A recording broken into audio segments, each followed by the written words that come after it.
Captain Midnight. Even under the very best circumstances, making a Justice League film that introduces multiple new characters while also acting as a sequel to Batman v Superman was going to be really difficult. And as most of you probably know, Justice League was definitely not made under the best circumstances. The product of multiple writers and producers, not to mention 2 directors, Zack Snyder, who had to step down after a family tragedy, and Joss Whedon, former Avengers director, there was no way that Justice League was going to be able to live up to its iconic characters. And it doesn't. It's a deeply flawed film that, while it has its moments, is a pretty massive letdown. In this video, I'm going to dig into why. Before I start though, I want to make sure that everyone knows there will be spoilers in the video, so if that's something you're worried about, maybe check it out later. Alright, so with all that out of the way, let's talk Justice League. In the great hall of the Justice League, there are assembled the world's 4 greatest heroes. Most criticism that I've read of the movie seems to center around how obvious the reshoots were.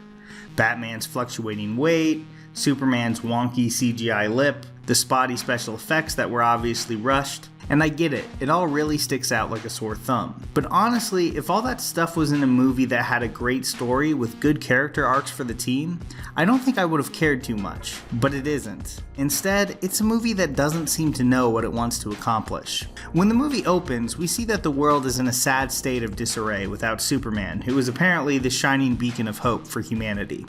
This, of course, doesn't really make any sense, since the Superman of BVS was a deeply divisive figure, and the actual plot of the last movie spent a ton of time grappling with mankind's conflicted feelings toward him. But whatever, now he's a beloved savior. We even get a sneak peek at this brighter, more traditional Superman before the opening credits.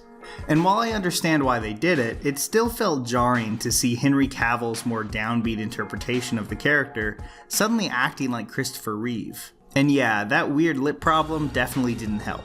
In the end, I'm kinda mixed on this though, because here's the thing. I like the brighter, more hopeful version of Superman. I actually reread Superman for All Seasons right after watching this movie, and it reminded me of how great the Big Blue Boy Scout can be when written by someone who has a lot of love for the character. Still, for better or worse, the DCEU has already established its darker take on Superman, and the attempt to walk that back in Justice League just took me out of the movie. So that's Superman, but what about the rest of the cast? Well, Gadot's Wonder Woman, who, let's be honest, probably has the most goodwill going into this movie, doesn't have nearly enough to do. I guess if you were being really generous, you could say that she has an arc. Getting over the death of Steve Trevor, which, as the movie points out, happened nearly a century ago, and recognizing that she has a duty to be the inspirational leader people need. But there's just not that much for her to do, honestly. I like her interactions with Bruce Wayne and the rest of the cast, but aside from a massive exposition dump that she tells Bruce, she isn't really necessary to the movie's actual narrative. Ben Affleck's Batman is probably the closest thing that Justice League has to a lead, and he's fine. Honestly, 2 movies and an extended cameo into the Batman of the DCEU, and I still don't have strong feelings on this version of the character. He's always felt like a weathered, tired take on Batman, which I like in theory, but neither BVS or Justice League has taken nearly enough time to explore his psychology, and it's looking fairly likely that he won't even be in the role when his solo movie rolls around. But whatever, he's a serviceable enough Bruce Wayne. And one of the better moments in the movie for me was his conversation with Alfred about why Superman serves a purpose he never can. Again, it doesn't really mesh with the Superman we know from Man of Steel and BVS, but it does give us an insight into how isolated Affleck's Wayne is, seeing him admit that Superman, an alien, has a lot more connection to humanity than he does. So I'll give the movie points for that. Overall though, and it's really frustrating to feel this way again, I think the jury is still out on the DCEU Batman. Then there's The Flash, Cyborg, and Aquaman. All 3 featured heavily in the movie, but one fares a lot better than the others. Flash, played here by Ezra Miller, is one of those characters that people are either gonna love or hate. I thought he was fairly funny throughout, but there was times when they played up his awkwardness a little too much, and it bordered on obnoxious. Cyborg and Aquaman, though, yikes. I feel bad for Ray Fisher, the actor playing Cyborg, for a few reasons.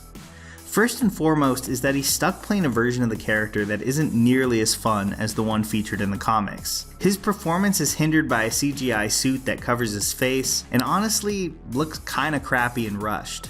And on top of all that, it's clear that he had a ton of scenes that were left on the cutting room floor. He barely has an arc, and his backstory is jammed into the movie in a matter of minutes. Even his choice to join the team after finding out that his dad has been kidnapped isn't shown on screen. It's also hinted at multiple times that he might not have total control of his powers and actually might be controlled by the enemy, but that doesn't really add up to anything besides creating some pointless tension with Aquaman. I think Jason Momoa does what the movie asked him to do fairly well, and I actually liked the part where he accidentally sits on Diana's lasso and spills his guts to the rest of the team, but his solo scenes are just bad. The underwater stuff feels really forced and unnecessary, and is probably going to leave a good portion of the audience scratching their heads. And if they're there to sell us on a solo movie, they're really not doing a great job. We get almost no time with Amber Heard's character, and her conversation with Aquaman is set against one of the worst green screens in recent memory. But most of all, it's just painfully boring. Justice League's story has nothing to do with Atlantean political intrigue or Aquaman's strained relationship with his family. So why are we focusing on it here? The most frustrating thing is that I actually like the casting. I think all of these actors are a pretty good fit with the characters, and it's frustrating not to see them get the material they need to make them interesting. I don't think it's too late though. I'm hoping that, like Wonder Woman, their solo movies will give them the depth they deserve. But I can get us there faster than your Batmobile. That's okay, Superman. I can get more miles to the gallon this way. Alright, so finally let's talk about the two big elephants in the room.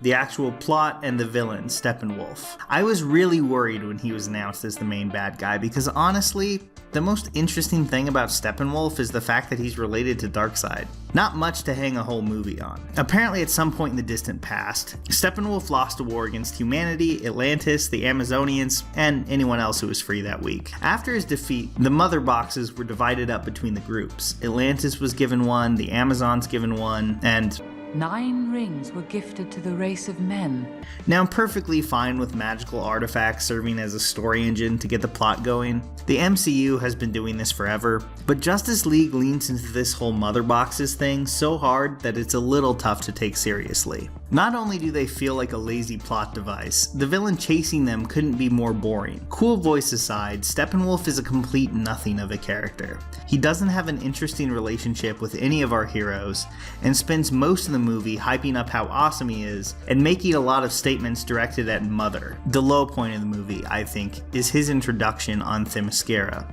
The Amazons, well, without Robin Wright's character, who I guess was like too busy hanging out on the other side of the island that day, deal with Steppenwolf getting beamed down from the sky in a fight that felt a lot like a PlayStation 2 cutscene.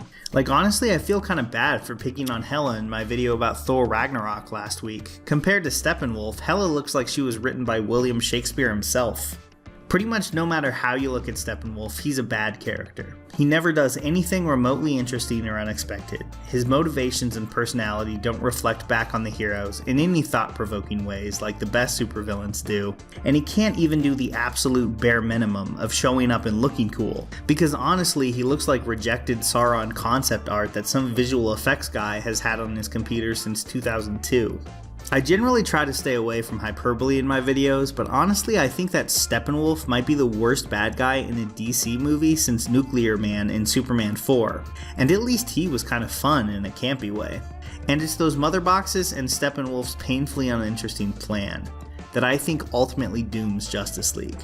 I could have forgiven the movie for being rough around the edges if the central conflict had any weight to it at all, and it just doesn't. These are so hard to get open. Do me a favor. Don't make a mess of the car. I know there's probably going to be a lot of comments saying that I'm biased against DC movies or that I only like Marvel, and I understand how people could feel that way. After all, this is probably the most negative video I've made about a movie. But honestly, that's just not true. I love these characters. Some of my favorite comic book stories in history are DC stories. And when I talk about my problems with the Justice League, it isn't because I was looking to tear the movie apart. I genuinely wanted to love it. But aside from a few great moments, and the team's mostly solid fun dynamics, I just don't think this movie lives up to its larger-than-life heroes. It sounds like it was an incredibly rough production behind the scenes of Justice League, and it resulted in an incredibly rough movie. But between the great cast and the really entertaining Wonder Woman from Patty Jenkins earlier this year, I'm still hopeful that one of these days we might get a Justice League film that gets it right. So much of Batman v Superman, from its criticism of Superman's destructive fight in Metropolis and taking great pain to make sure no civilians get hurt in the final battle, felt like a response to people's complaints about Man of Steel. And so much of Justice League, like its lighter, jokier tone, complete with a lighter, jokier Superman, felt like a response to criticisms of BVS. For Justice League 2, whenever it gets made, I hope that the vision behind the script and direction doesn't just feel like a studio mandate to fix what people didn't like last time around. Next time I want DC to take some creative risks, because I think we all know that the Justice League can be awesome if you just let them.